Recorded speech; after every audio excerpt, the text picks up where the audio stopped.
Nous bénissons le Seigneur qui nous accorde encore cette grâce de nous adresser au peuple de Dieu ce dimanche. Nous allons ensemble nous incliner dans la prière. Seigneur, nous te disons merci. Gloire et honneur à toi. Nous sommes encore devant ta face, Père. Et comme le jeune Samuel nous voulons dire, parle Éternel car ton serviteur écoute. Parle à nos cœurs ce matin. Que ta parole atteigne le but pour lequel toi tu l'as envoyé. Merci Papa pour ta présence. Au nom de Jésus-Christ de Nazareth. Amen. Amen. Ce dimanche est le troisième que nous faisons dans nos maisons. Sans nous rendre dans l'église bâtiment. Et je sais que le suffrage que nous sommes en train de traverser actuellement, ça amène certaines personnes à s'approcher davantage de Dieu. Ils vont se rendre devant Dieu seul à seul.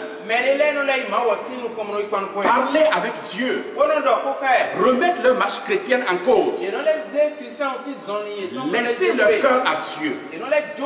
Afin que le Seigneur puisse leur parler. Et ça, c'est une très bonne option. Mais nous reconnaissons qu'il y a encore une catégorie de personnes. Ce temps qui est un temps de sevrage, qui sera pour certaines personnes des remises en cause, serait plutôt un temps d'assoupissement pour certains. Et je prie d'avance que Dieu puisse guérir ces personnes de cet assouplissement. Peut-être que depuis que nous ne venons plus dans l'église bâtiment, ton amour pour le Seigneur, ton adoration pour Dieu a pris automatiquement un coup. Et le Seigneur voudrait ce matin s'adresser à ces deux catégories de personnes. Si ce sevrage que nous traversons actuellement t'amène à te remettre en cause, à parler seul à seul avec Dieu, loin du vacarme quotidien, et que Dieu te répond aussi, le Seigneur veut te parler ce matin pour t'avertir par rapport à quelque chose. Mais si malheureusement, pendant ce temps de sevrage, tu remarques que ton adoration est en train de prendre un coup, le Seigneur veut te relever ce matin en parlant également à ton cœur. C'est pourquoi le thème que je nous propose, je l'ai intitulé Comme l'époux tardait. Comme l'époux tardait. Nous sommes ensemble dans Matthieu chapitre 25, à partir du verset 1er. C'est Jésus qui a en train de donner une parabole par rapport au royaume des cieux. Quand il a fini de parler des signes que nous allons voir s'accomplir avant que le royaume de Dieu s'installe, il a commencé par décrire comment serait ce royaume-là. Et le verset commence ainsi. Alors le royaume des cieux sera semblable à 10 vierges qui, ayant pris leur lampe, allaient à la rencontre de leur époux. 5 d'entre elles étaient folles et 5 sages. Les folles, en prenant leur lampe, ne prirent point d'huile avec elles. Mais les sages prirent avec leur lampe de l'huile dans des vases. Comme l'époux tardait, toutes s'assoupirent et s'endormirent. Comme l'époux tardait, toutes s'assoupirent et s'endormirent. Comme l'époux tardait. Bien aimé, pour que tu puisses mieux comprendre ce que j'ai à te dire ce matin, je vais te relever 3 choses de ce test. Premièrement, la Bible dit que ce sont des filles qui sont vierges. Et quand la Bible parle de filles vierges, elle parle des personnes qui ont reçu le Seigneur Jésus-Christ dans leur vie, qui marchent selon ses commandements. Ce ne sont pas des chrétiens d'hier, mais c'est des chrétiens qui ont fait du temps avec Dieu. Ce ne sont pas des païens, ce ne sont même pas des chrétiens de mauvaise vie. Pour qu'on dise qu'ils sont un pied dedans, un pied dehors avec Dieu. Mais c'est des chrétiens qui ont pris un un engagement ferme avec Dieu. Seigneur, nous allons marcher avec toi. Seigneur, nous irons de l'avant avec toi. Les 10 vierges représentent chacun de nous qui avons reçu le Seigneur Jésus-Christ dans notre vie, qui avons pris l'engagement de marcher avec lui jusqu'au bout. Quel que soit ce qui se passera, ce sont des chrétiens qui marchent en nouveauté de vie avec le Seigneur et qui menaient une vie de sainteté et de sanctification. Même quand on parle de vierges qui sont folles, elles ne sont pas folles parce qu'elles sont dans l'impudicité. Elles ne sont pas folles parce qu'elles sont dans la corruption. La folie est ailleurs. Mais au départ, ce sont des chrétiens bien engagés pour Dieu. La Bible dit ensuite que leur lampe était allumée. Une lampe allumée symbolise le zèle pour le travail de Dieu. Elle symbolise également le discernement qu'elles ont. Elles savaient discerner les choses. D'ailleurs, à cause de la lampe allumée qui est le discernement, elles ont pu discerner le temps de l'époux qui arrivait déjà. C'est la caractéristique des chrétiens qui marchent avec l'esprit. Comme les chrétiens de la galaxie, à qui l'apôtre Paul a dit, vous avez commencé avec l'esprit. C'est le genre de chrétien qui au début de sa foi et pendant longtemps, l'esprit de Dieu se manifeste en eux. Peut-être es-tu comme ces vierges-là qui au début de la foi, l'esprit se manifestait en toi. C'est le signe de la lampe qui est allumée, le signe du discernement spirituel. Elle savait calculer les temps. Ça, c'est le temps de l'arrivée de l'époux. Il faut aller alors rencontrer l'époux. La Bible dit qu'elles avaient de l'huile dans leur lampe. L'huile est le symbole du Saint-Esprit. Ces 10 vierges ont tout fait pour garder le Saint-Esprit. Elles connaissaient l'importance du Saint-Esprit. Ce pas des chrétiens qui méprisaient l'Esprit. Ce pas des chrétiens qui méprisaient les prophéties. Mais elles savent qui est l'esprit. Elles reconnaissent les dons spirituels. C'est pourquoi la Bible dit qu'elles avaient de l'huile dans la lampe. Et il y a même d'autres qui avaient de l'huile en réserve. Seulement, qu'est-ce qui est arrivé à ces filles-là? Et c'est ici, je voudrais que tu m'écoutes très bien. Elle dit que lorsque l'époux tardait, comme l'époux ne venait pas, selon le temps qu'elles se sont fixées, quand on dit que l'époux est en train de tarder, on nous parle du temps. Le temps qui est déjà assez long pour elles. Elles avaient attendu l'époux pour un temps. Leurs calculs se sont dit à tel moment donné, tel qu'on l'a promis, tel que l'époux lui-même l'a dit, il devait revenir à tel moment. Mais la Bible dit que quand ce moment-là était passé, et qu'elles ne voyaient pas l'époux, elles se sont toutes assoupies. Quand on nous parle du temps, on nous parle également des circonstances, des choses qui peuvent arriver. Même si le temps n'est pas long, des événements qui sont arrivés, des situations qui sont arrivées, et qui ont amené l'assoupissement dans la vie de ces chrétiens-là. Dites-moi maintenant, bien-aimés dans le Seigneur, est-ce que ces chrétiens ne sont pas exactement comme nous aujourd'hui? Ou plutôt ne sommes-nous pas comme ces dictateurs-là? Aujourd'hui également, le temps est en train de partir. Nous avons eu au début des conversions qui sont brillantes. J'ai connu des chrétiens au début de leur foi. Ils bouillonnaient pour Dieu. Leur vie était remplie de témoignages, de la manifestation de Dieu. Eux-mêmes, ils peuvent vous le dire. Quand je me suis converti, quand je prie pour un malade, il guérissait instantanément. Quand moi-même je tombais malade, j'ai cru à la promesse de Jésus dans le livre de Marc. Je n'allais même pas à l'hôpital. Je m'imposais moi-même les mains et je guérissais de ma maladie. Mais le temps a passé et toutes ces manifestations, bien aimés, sont où aujourd'hui pour toi? Comme l'époux tardait, le temps qui est déjà passé, tu t'es assoupi comme ces dix filles vierges-là? Combien de chrétiens aujourd'hui ne sont pas comme ces dix vierges-là, qui se sont assoupis et qui ont perdu le zèle et le discernement qu'ils avaient pour Dieu? Oh, donc nous sommes devenus des historiens aujourd'hui. Nous racontons des histoires de nos exploits spirituels passés. Il y a 15 ans, nous on priait pour Dieu. On avait du zèle. Même quand il n'y a pas le culte, nous allons dans la maison de Dieu. Nous prions 1 heure avant que le pasteur ne vienne. Même quand le culte finit encore, on a notre groupe de 3, notre groupe de 4. Nous restions là et nous prions personnellement. Je me rappelle ce moment-là, il y a quelques années encore, quand on dit semaine d'emphase spirituelle, semaine de réveil spirituel, et qu'on parle du Saint-Esprit, il y avait toujours des gens qui venaient avant que la séance ne commence, qui imploraient Dieu.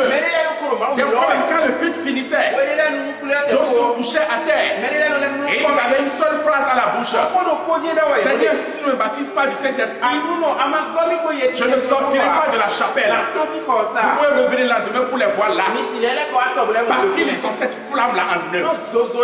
La lampe est allumée en eux et la lampe est en train de travailler. Mais aujourd'hui, le temps est passé, l'époux est en train de tarder. Et ce qu'on devrait faire, ce qu'on devrait dire, ce zèle a disparu. Le discernement a disparu. Les dons spirituels se sont assoupis en nous. Frères, sœurs, Péniel et Sion, laisse-moi te parler personnellement. Te rappelles-tu ces moments-là où avant que tu ne viennes à l'église, le Seigneur te révélait déjà ce qu'il a dit? Quand tu viens dans la maison de Dieu, tu peux témoigner sincèrement toi-même que le Seigneur t'avait déjà parlé de ce qui serait dit, et tu le dis. Des fois même, tu vas même jusqu'à préciser le passage biblique. Mais aujourd'hui, ce discernement, cette parole de connaissance, cette parole de sagesse, c'est passé par où? Le zèle que tu avais pour le service auparavant. Quand tu ne travailles pas pour Dieu, tu n'es pas à l'aise. Quand tu ne pries pas, tu n'es pas à l'aise. Même si tu fais des heures dans la prière, c'est comme si tu n'as encore rien fait. L'époux a tardé. Et aujourd'hui, cela a fini. Tu t'es assoupi. Beaucoup ont pris d'engagement. Comme ces 10 filles vierges, qu'elles ont quitté chez elles. C'est un engagement qu'elles ont eu à prendre. Elles ont eu le discernement dans le temps. Parce que la lampe est allumée. Elles savaient que l'époux venait. Elles ont quitté chez elles pour aller se mettre quelque part. Et elles attendaient l'époux. Un engagement ferme de suivre Dieu. Où est ton engagement aujourd'hui? Seigneur, je ferai telle chose pour toi. Je marcherai avec toi jusqu'au bout. Quelle que soit la pluie et la tempête, je prêcherai ton évangile. Je rendrai tel ministère dans ta maison. Seulement le temps est passé. Le temps est passé. Et l'époux a tardé à venir. Et tu as commencé par t'assoupir. Le temps représente aussi les circonstances que l'on peut traverser à un moment donné. Les circonstances que nous traversons maintenant, dans le monde entier, et également dans notre pays. Et surtout par rapport à ça, je voudrais attirer notre attention. Où les choses sont aujourd'hui restreintes. Les bâtiments des églises sont fermés. Les chapelles n'ouvrent plus. C'est l'époux qui est en train de tarder ainsi. Parce que c'est un temps. Mais lorsque ce temps-là arrive, si tu ne fais pas attention, tu peux perdre certaines bonnes habitudes que tu avais auparavant. Parce que la chaleur de la communion fraternelle qui te poussait à avoir cette habitude-là, cette chaleur-là, tu ne la trouves plus. Je pleure aujourd'hui pour certains chrétiens qui, depuis qu'on a dit que l'église bâtiment a fermé, Ils ont commencé par s'adonner à certaines habitudes. Ils ont commencé par se donner à certains mauvais penchants. Ils ont commencé par mettre la main dans certaines choses. Parce qu'avant, ils avaient abandonné ça. Ils ne faisaient plus ces choses-là. Parce qu'ils se disaient, si je me mets dans ça là, je ne peux plus venir à l'église le dimanche. Je ne peux plus venir chanter le dimanche. Je ne peux plus venir enseigner le dimanche. Toi qui avais déjà laissé la boisson, pourquoi depuis 3 semaines déjà, tu as encore retourné à l'ivrognerie? Avant tu l'avais arrêté. Tu avais cessé ça. Parce que tu créais la présence de Dieu. Aujourd'hui l'époux tardait. Et tu ne viens plus dans cette présence de Dieu. Dans le bâtiment. Mais je t'informe que même dans ta maison, la présence de Dieu est là. Ne t'assoupis pas, bien-aimé dans le Seigneur. Le temps qui est en train de passer actuellement, combien de jeunes filles, combien de jeunes hommes se sont plongés dans l'impudicité qu'ils avaient arrêté auparavant parce qu'ils avaient peur. Si je viens à l'église et que je plonge dans l'impudicité, je plonge dans n'importe quoi, et si Dieu révélait cela au pasteur, ils ont peur. Bien-aimé dans le Seigneur, je te parle ce matin. Les poutards selon nous, comme les poutards, le temps, les circonstances ont fait que tu as perdu les bonnes habitudes. Le pli que tu avais pour la prière auparavant, le pli que tu avais pour l'intercession auparavant, tu as abandonné ça là. Parce que selon toi, le pouls a commencé par tarder. Le vieil homme a commencé par ressortir en toi. Toi qui te maîtrisais auparavant. Mais où est passée cette maîtrise de soi? Et tu réponds maintenant n'importe comment. La bagarre a encore recommencé. Dans le foyer, les choses ont encore recommencé. Les dissensions, les querelles, les disputes ont encore recommencé. Pourtant, tu avais arrêté ça. Parce que tu savais que tu venais chaque fois dans la maison de Dieu. Ce problème-là se pose quelquefois. Lorsque notre sanctification et notre sainteté, nous lions cela ce que nous faisons pour Dieu. Et non à la crainte que nous devrions avoir pour Dieu. Et voilà que tu ne fais plus quelque chose dans la maison de Dieu. Cette sanctification est en train de disparaître. La sainteté est en train de disparaître. Bien-aimé, tu es en train de t'assoupir ainsi. Mais réveille-toi de ton sommeil. La Bible dit, toi qui dors, réveille-toi de ton sommeil. Je te lance un appel ce matin. Qu'est-ce qui revient encore dans ta vie? Et qui est l'assoupissement? Bien-aimé, fais beaucoup attention. Il y a quelque chose qui m'a vraiment intéressé dans le passage. La Bible dit que les lampes s'éteignaient. Remarquons très bien. La Bible n'a pas dit que les lampes se sont éteintes. Si les lampes se sont éteintes, on peut dire que l'esprit était attristé, qu'il s'est tué. Et la Bible nous dit clairement que les lampes s'éteignaient. Ça veut dire qu'il y avait encore quelques bourgeons de la présence de Dieu. Dieu faisait encore quelque chose. Et peut-être quand il voyait encore ces bourgeons de la présence de Dieu, il se disait non, tout va très bien. On peut continuer comme ça. Mais la lampe est en train de s'éteindre. Ta lampe s'éteint actuellement parce que tu es en train de t'assoupir. L'huile est en train de manquer dans ta lampe. Peut-être quand je finirai tout à l'heure, le Seigneur va encore redonner encore de l'huile dans ton vase. Et il va encore te faire veiller sur le stock de ta vie spirituelle. Qu'est-ce qui amène l'assoupissement? J'ai d'abord parlé du temps. Le temps qui est en train de passer. Les circonstances qui se passent. Bien-aimé, je suis d'accord. Le temps que nous passons actuellement, nous sommes tous en train de dire, le Seigneur va nous garder. Le Seigneur va nous soutenir. Mais laisse-moi te dire, nous sommes dans cette période où Jésus-Christ a dit, comme l'époux tardait. Nous sommes dans cette période exactement où Jésus-Christ a dit, comme l'époux tardait. Si tu ne fais pas attention, les choses que tu as abandonnées, les pensées que tu as abandonnées, les habitudes que tu as abandonnées, c'est un temps où tu peux t'assoupir. Et cela peut encore revenir. Et c'est quand tu seras au fond de l'assoupissement assoupissement, quand on va crier, le point est là, tu vas te réveiller. Mais la lumière que tu auras ne serait pas assez nécessaire pour voir le chemin et aller rencontrer l'époux. Comme l'époux tardait, le temps peut t'amener dans l'assoupissement. La paresse peut te faire assoupir à un moment donné de leur vie, au lieu de maintenir leurs ailes qu'elles ont toujours eu pour Dieu. La Bible dit que ces 10 filles se sont assoupies parce que la paresse avait gagné.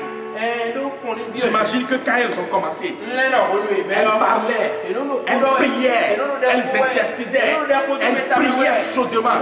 Mais à partir d'un moment donné, comme l'époux tardait, la paresse a commencé par les gagner. Ce que tu faisais dans la maison de Dieu, tel que tu étais chaud, quand on venait tous ensemble dans la maison de Dieu et qu'on adorait ensemble, est-ce que tu n'es pas en train de t'assoupir parce que tu es dans la période de comme l'époux tardait?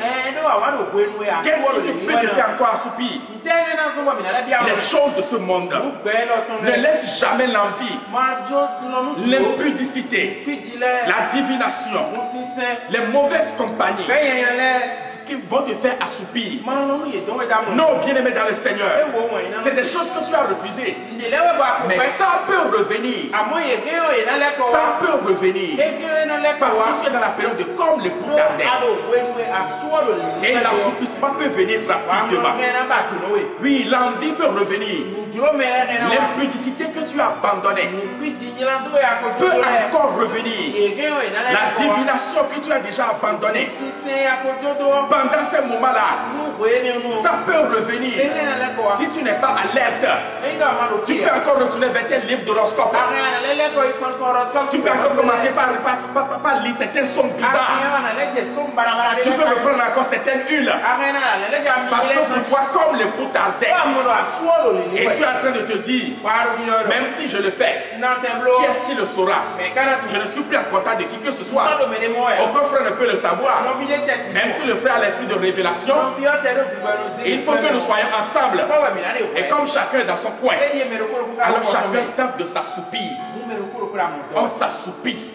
Et ce qui est abandonné est en train de revenir. Qu'est-ce qui peut encore amener l'assoupissement? La négligence. La Bible dit qu'elles attendaient l'époux. Leur mari. Pardon, leur chéri. Et elles ont dormi. Oh, que le Seigneur nous en épargne. Je le dis et je le reconnais. C'est un temps où l'assoupissement guette beaucoup les chrétiens. Je dirais même plus. C'est le but que le diable vise. En profitant de cette situation, pour mettre chacun chez soi, pour que nous puissions nous assoupir. Qu'on néglige ce pourquoi nous sommes en train d'adorer Dieu. Bien-aimé dans le Seigneur, que l'Éternel Dieu éloigne de toi l'assoupissement, mais que tu restes toujours ferme.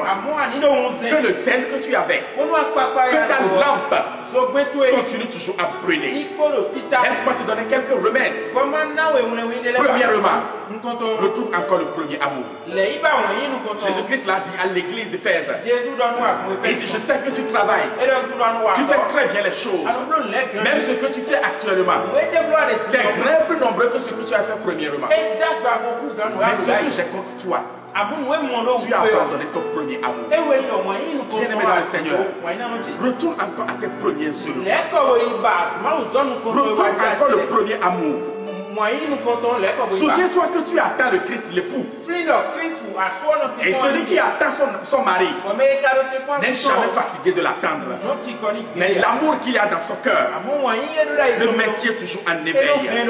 Jésus-Christ a encore dit à l'église d'Éphèse, il a dit répands-toi. Peut-être que tu t'es déjà assoupi. Et certaines choses que tu as abandonnées, des choses que tu ne faisais plus, les choses que tu as même oubliées, ont commencé par revenir encore une à une. Tu tentes de pouvoir te lutter, mais apparemment ça ne marche pas. Bien-aimé, répands-toi maintenant. Répands-toi maintenant. Si tu t'es assoupi et que tu as recommencé certaines choses que tu ne voulais plus, Je t'appelle à la repentance. Et Jésus-Christ dit à cette église, il dit repens-toi. Il dit repentons-nous. Les coups tardent, mais l'époux viendra. Pratiquez les premières œuvres. C'est le troisième remède. Tout ce que tu faisais auparavant, je vais te défier aujourd'hui. Pourquoi ne plus reprendre ces choses-là? Tu es intercesseur. Pourquoi ne pas continuer toujours à intercéder? Mais encore à côté, prie toujours pour l'église. C'est d'ailleurs à ce moment où on a besoin des intercesseurs. Peut-être qu'on a fermé l'église, tu as commencé l'intercession. Mais ça n'a duré que 3 jours. Parce que tu ne viens plus en communion avec les autres. Ça, c'est l'assouplissement. Retrouve encore tes premières œuvres. Tu es choriste. Tu es dans le groupe de chant. Tu n'as pas besoin d'un grand nombre. Même toi seul, c'est suffisant. Lève-toi le matin. Fais ta chorale. Fais ton adoration. Fais ta louange. Tout ce que tu faisais, n'attends pas le nombre. Si tu peux le faire seul, fais le seul. Quatrième remède, veille sur ta lampe pour qu'elle soit toujours allumée. C'est-à-dire la parole et la prière. Bien, nous, nous faisons ce que nous devons faire pour maintenir toujours le feu en vous par la prière, la prédication que nous vous offrons régulièrement. Mais au-delà de tout ça là, il avait ta vie de prière personnelle. Bénis ta vie de prière personnelle. Ta vie de veillée nocturne seule avec Dieu. Ta vie de jeûne prière. Bien-aimé, continue encore. Redouble encore d'efforts. Nous sommes actuellement dans la période où le coup tarde. Mais ça ne veut pas dire que le coup ne viendra pas. Allume toujours la lampe de la parole de Dieu.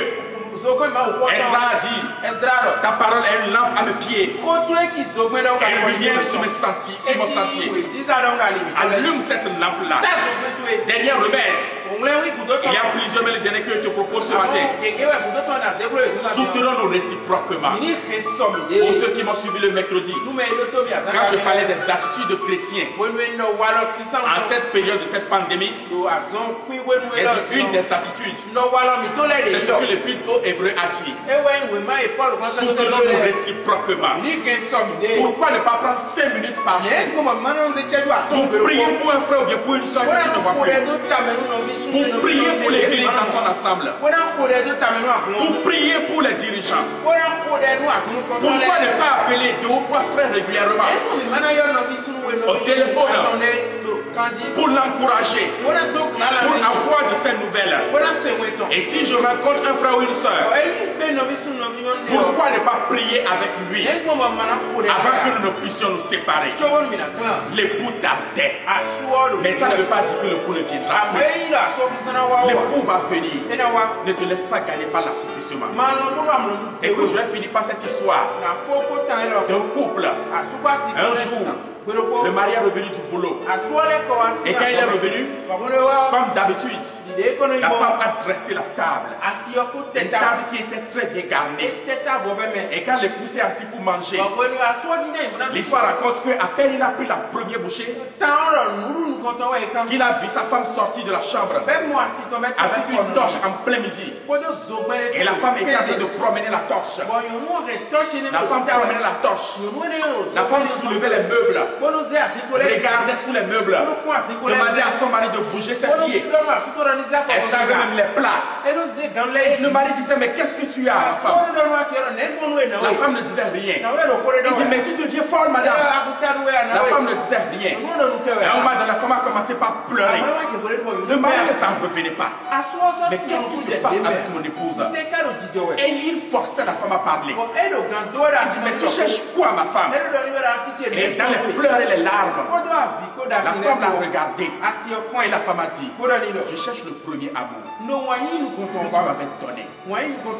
J'ai vu que c'est perdu. Tu as dormi dans les sentiers. Tu t'es assoupi. Mais je ne comprends plus rien. C'est le premier amour que je suis en train de chercher. Bien-aimé, je veux te lancer un appel. Comme le coup tardait. Si le Seigneur venait dans ta maison aujourd'hui, cherchera-t-il le premier amour Qu'il va te féliciter. Pour dire bon et fidèle serviteur. Prends le choix de ton maître. Que le Seigneur te bénisse. Qu'il te garde en éveil. Qu'il te garde en éveil. Et qu'il te garde encore en éveil. Sois béni, bien-aimé dans le Seigneur. Amen, amen. Amen.